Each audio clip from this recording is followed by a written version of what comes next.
श्री यशवंत परिवार सेवाभावी संस्था मुसळखेड्याच्या वतीने गेल्या 10 वर्षापासून पायदळ दिंडी सोहळा श्री क्षेत्र मुसळखेडा ते श्री क्षेत्र धोतरखेडा या दरम्यान आयोजित केला जातो। मुसळखेडा येथून 4 एप्रिल रोजी प्रारंभ झालेली पदयात्रा पावनभूमी धोतरखेडा येथे 9 एप्रिल रोजी गुढीपाडव्याच्या औचित्यावर दाखल झाली। या पदयात्रेत यशवंत बाबांची पायदळ दिंडीत पुरातन शेकड्यांची मूर्ती स्थापन करत बाबांची भजने म्हणत मोठ्या श्रद्धाभावाने पुरुष महिला या पायदळ दिंडीत सहभागी होतात।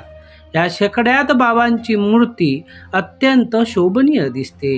ज्यांच्या घरी गाय त्यांच्याच घरी श्री यशवंत देवांचे पाय असा जयघोष करत हे भाविक धोतरखेडा येथे दाखल झाले व या यात्रेचा समारोप हरिकीर्तन व महाप्रसादाने करण्यात आला।